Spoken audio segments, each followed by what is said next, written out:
Assalamualaikum warahmatullahi wabarakatuh. Shalom Om Swastiastu Namo Buddhaya. Perkenalkan nama saya Rizky Febrianto, NIM saya 205211090 dan dosen kampus saya Dr. Heri Firmansyah, SHMMPA. Pada hari ini saya akan memberikan penjelasan mengenai materi tentang hukum acara pidana.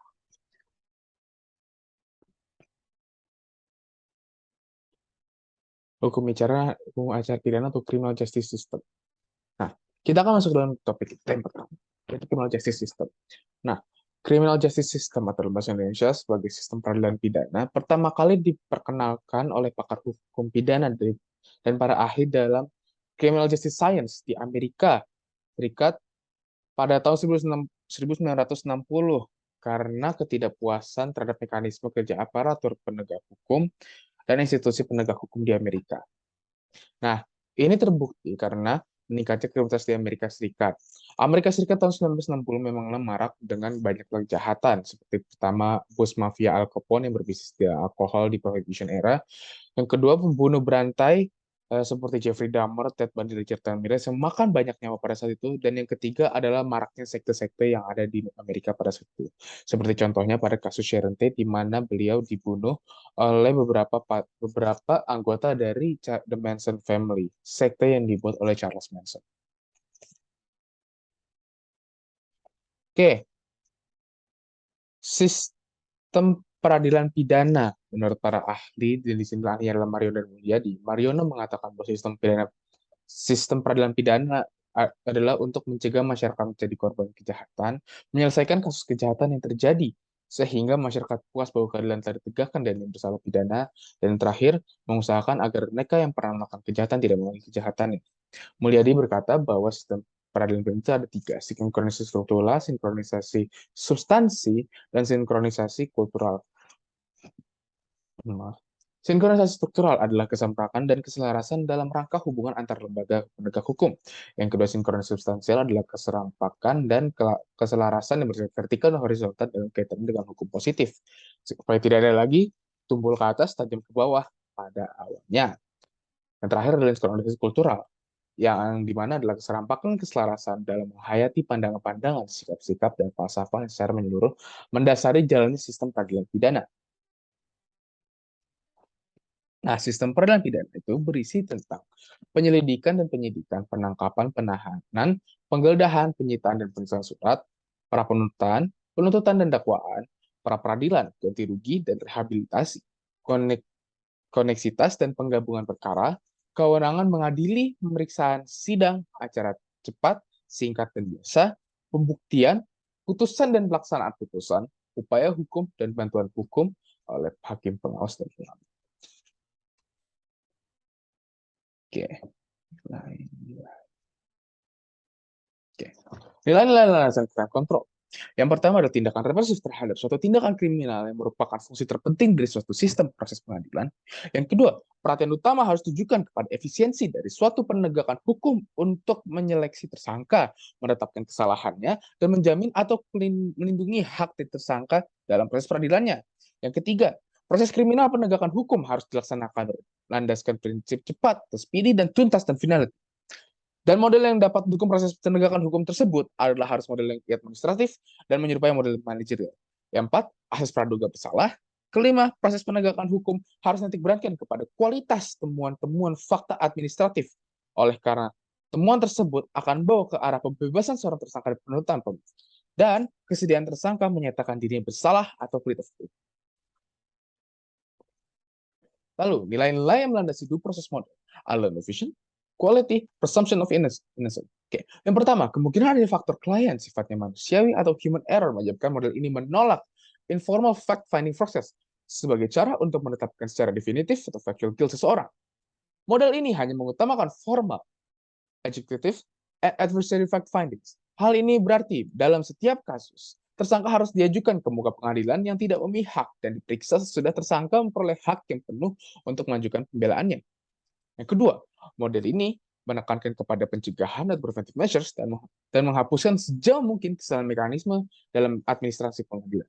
Yang ketiga, model ini beranggapan bahwa menetapkan individu secara utuh dan utama dalam proses pengadilan dan konsep pembatasan pewenang formal. sangat memperhatikan kombinasi stigma dan kehilangan kemerdekaan yang dianggap merupakan pencabutan hak asasi manusia itu sendiri. Karena pada akhirnya, seorang tersangka tetaplah manusia, masih manusia, dan akan selalu menjadi manusia. Oke. Hukum acara pidana menurut para ahli, yang pertama, Van Bemmelen. Van Bemmelen dalam hukum ilmu acara pidana berarti mempelajari peraturan-peraturan yang diciptakan oleh negara karena adanya dugaan terjadi pelanggaran undang pidana. Selanjutnya, hukum acara pidana memiliki ruang lingkup yang lebih sempit, yaitu dimulai dari mencari kebenaran, penyelidikan, penyidikan, dan berakhir pada pelaksanaan pidana eksekusi oleh jaksa. Maaf, sepertinya tadi saya ada kelewatan slide. Di sini ada jangka waktu penahanan seorang tersangka, dan ini dilakukan demi menjaga keamanan dari sang tersangka dan orang tersebut. Silakan, ada di sini, silakan dibaca sendiri. Bisa di pause. Oke, next. Acara pidana ini, oke. Tujuan dari hukum acara pidana. Yang pertama adalah mencari dan menemukan kebenaran dari suatu kasus. Yang kedua, pemberian keputusan oleh hakim dalam persidangan. Yang ketiga, pelaksanaan keputusan oleh hakim. Oke. Ilmu pembantu dalam hukum acara pidana. Tentu dalam pelaksanaan hukum acara pidana tidak dapat dilakukan oleh ilmu hukum saja. Ada banyak ilmu-ilmu lain, ada banyak dari cara ahli-ahli lain yang dipanggil untuk mencari kebenaran dalam suatu kasus ini. Ilmu yang pertama adalah ilmu logika, yang kedua psikologis, ketiga kriminalitik, keempat psikiatri, dan kelima kriminologi. Oke, yang pertama akan saya jelaskan dulu logika. Logika di sini biasanya digunakan oleh hakim dalam menjalankan tugasnya dan membuat keputusan. Biasanya dalam logika ini hakim membuat suatu hipotesa dulu sebelum menjalankan keputusannya. Yang kedua psikologis. Psikologis adalah ilmu yang mempelajari interaksi antar manusia. Biasanya ilmu ini diperlukan oleh psikolog dan bisa dipanggil dalam mencari tahu apakah memang benar orang ini pada awalnya sehat atau tidak, atau bagaimana interaksi pada orang lain. Lalu ketiga, kriminalitik. Kriminalitik adalah sebuah ilmu yang membantu penyelidik ketika menyelidiki sebuah kasus. Yang ketiga adalah psikiatri. Psikiatri ini adalah sebuah ilmu yang mempelajari akal dan kejiwaan dari manusia itu sendiri. Nah, saya akan beri contoh di sini, seperti contohnya yang sudah saya sebutkan adalah salah satunya dari psikopat yang sebelumnya, yaitu Ted Bundy. Ted Bundy dinyatakan kalau misalnya jiwanya dan mentalnya tidak sehat oleh seorang psikiatris. Kenapa? Karena di situ ditemukan oleh psikiatri bahwasannya dia melakukan ini karena dia merasa puas ketika dia membunuh wanita-wanita tersebut. Dia puas ketika dia sudah melecehkan wanita-wanita tersebut. Dia puas ketika melihat mayat-mayat tersebut berjatuhan. Karena memang dia pada masa kecilnya dia diabuse oleh orang tuanya, dia jatuh ke dalam lubang yang sangat gelap. Lalu yang terakhir adalah kriminologi. Kriminologi adalah ilmu yang digunakan untuk mencari sebuah motif dari sang pelaku. Paling gampang di sini, kalau misalnya cari contoh, adalah film dari series TV CSI. Nah, itu tuh isi kriminologi semuanya tuh, guys. Oke. Segala dunia pasti punya tujuan. Nah, ini kita akan melihat tujuan dari KUHP itu sendiri. Apa sih tujuan dari KUHP itu? Oke, tujuan dari KUHP itu yang pertama adalah perlindungan atas harkat dan martabat manusia, bahkan untuk tersangka atau terdakwa. Kedua, perlindungan atas kepentingan hukum dan pemerintahan. Ketiga, kodifikasi dan unifikasi hukum acara pidana. Keempat, mencapai kesatuan sikap dan tindakan aparat penegak hukum. Kelima, mewujudkan hukum acara pidana yang sesuai dengan Pancasila dan Undang-Undang Dasar 1945. Next. Oke. Dalam hukum acara pidana itu sendiri, ada alat bukti yang dapat digunakan untuk pembuktian atau untuk menitikberatkan dari sang tersangka ini. Nah, alat bukti di sini tuh apa sih? Alat bukti yang satu di sini tuh ada apa sih? Oke, yang pertama ada keterangan saksi. Yang kedua, ada keterangan ahli. Ketiga, surat. Keempat, petunjuk. Dan kelima, keterangan dari terdakwa. Kita akan menjabarkannya satu-satu di sini. Oke, yang pertama, saksi. Nah, saksi di sini itu diatur dalam pasal 1-26 KUHP yang berisi orang dapat memberi keterangan tentang suatu perkara pidana berdasarkan apa yang dilihat, didengar, dan dialami. Lalu menjadi saksi adalah kewajiban hukum apabila dia dipanggil atau tidak dipanggil. Nah, tapi ada juga yang diperbolehkan untuk jadi saksi, yaitu orang yang memiliki hubungan keluarga dari sang terdakwa ini.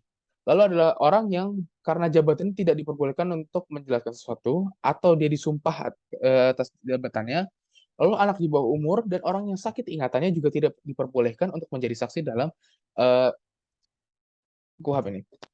Next, ahli. Oke, ahli di sini ada di pasal 1 butir 28 KUHP yang berisi keterangan yang diberikan seorang ahli yang memiliki keahlian khusus tentang hal yang diperlukan untuk membuat terang suatu perkara pidana. Ahli di sini juga disebutkan apa sih ahli itu? Dalam pasal 186 KUHP di sini disebutkan bahwa apa yang seorang ahli nyatakan di sidang pengadilan. Pasal 170 KUHP menyatakan bahwa keterangan seorang ahli yang memiliki keahlian khusus tentang suatu hal berupa keterangan menurut pengetahuannya, yang berarti apabila memang itu bukan job desk dia, itu bukan pekerjaan dia, tidak boleh menjadi ahlinya. Seperti contoh, seorang psikologis atau seorang psikolog tidak boleh menjadi ahli dalam kriminalitik di pengadilan. Karena itu bukan ditunya. Karena itu bukan profesi utamanya. Begitu juga halnya seorang kriminolog tidak boleh menjadi ahli psikolog dalam suatu pengadilan. Lalu pasal 179 KUHP menjelaskan mengenai apa ahli di sini, ada dokter forensik, ada dokter psikolog, psikologis, ada psikiatris dan sebagainya. Next. Surat. Oke. Surat di sini diatur dalam pasal 187 KUHP. Surat yang dimaksud adalah surat yang dibuat atas sumpah jabatan dan surat yang dikuatkan dengan sumpah. Oke. Tunjuk. Petunjuk ada itu diatur dalam pasal 188 ayat 1 KUHP. Nah, petunjuk sini adalah perbuatan, kejadian, atau keadaan karena persesuaiannya baik antara yang satu dengan yang lain maupun dengan tindak pidana itu sendiri. Menandakan bahwa telah terjadi tindak pidana dan siapa pelakunya. Nah, petunjuk itu diatur juga dalam 180 ayat 2 KUHP. Yang isinya petunjuk adalah keterangan saksi, surat, dan keterangan terdakwa. Baik, itu saja dari saya. Mohon maaf apabila ada kesalahan. Apabila ada yang ingin ditanyakan atau silakan leave di komen di bawah ini. Dan silakan ya kasih kritik dan saran kalau misalnya memang ada salah di sini. Saya dari saya Bila Taufiq Walhidayah. Assalamualaikum warahmatullahi wabarakatuh. Shalom. Om Santi Santi Om. Namo Buddhaya. Terima kasih semuanya dan selamat pagi.